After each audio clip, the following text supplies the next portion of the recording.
Hey guys, this is Peter, and I finally got the chance to try out StarLink. Not just try it for a minute, I worked remotely for a whole week using it.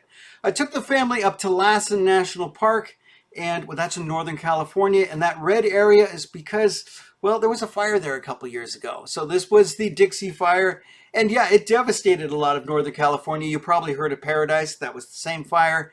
It burned millions of acres, but only part of the park was touched, and yeah, you can see some marks of it all over, but it is coming back.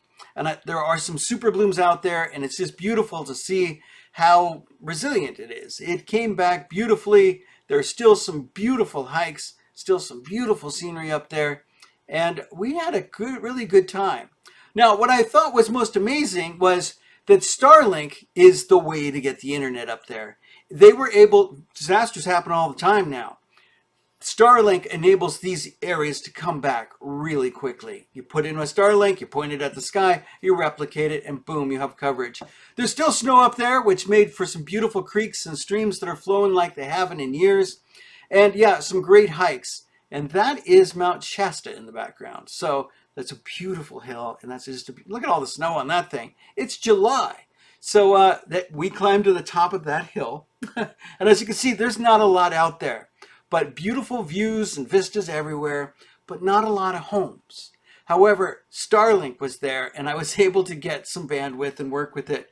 Beautiful waterfalls just about everywhere, and it is volcanic, so you get interesting smells and sights and things not to step in. And the sky is absolutely beautiful. So talk about Starlink.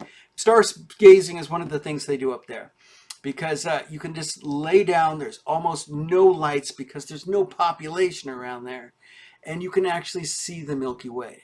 If you haven't actually seen the Milky Way with your eyes, you need to do it because it's really a treat. It's just so many stars. In San Jose, we get what? I'm going to go crazy and say 90 stars. But here's the cost. Your download speeds are terrible. 0.2 megabits. This was me outside with my phone. Now, this house did have Starlink on it. However, the snowpack on the roof sheared the cable, so it wasn't working. I had to go to a local bar and, well, get the internet that way. And here's what I was getting. 25 down, 4 up. That was good enough to VPN into work and do some really critical things. So that was quite useful. And I gotta say, 25 megabits is great. When you're getting 0.2, 25 is quite amazing and quite useful. So I was wondering, is this what everyone can expect? Is this average? So I went and looked up those numbers, and here they are. So the average numbers, you will see, well, this is in the zone. And I went and looked up what they say Starlink says you should get. And yeah, I'm in that zone too. 25 to 100 megabit.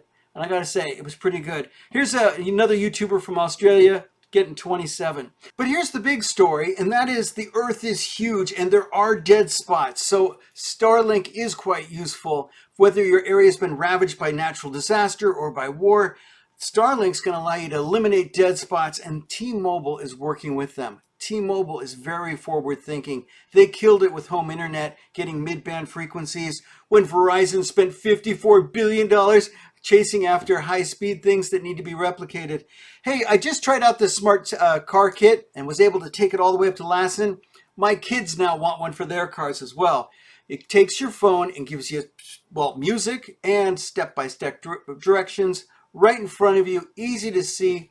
This thing is really turned out to be fantastic. I've used it with my new phone plan. So now that I have really generous phone plan, I was able to take advantage of this. You should too. The prices are going to go up. You can lock it in today, get a SIM card sent to you. They FedEx you a SIM card, and all you got to do is sign up. You can try it for 7 days, make sure it works for you. It's super easy, and hey, you're just saving money. The data that I was getting up in Lassen was the same on Mint as it was on my T-Mobile, because we still have some cards that hadn't been put in yet.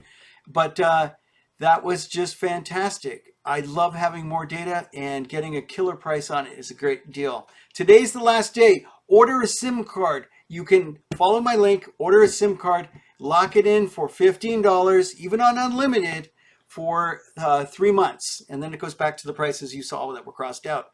Hey, anyway, guys, thanks so much for watching, and we'll catch you in the next one. Talk to you soon.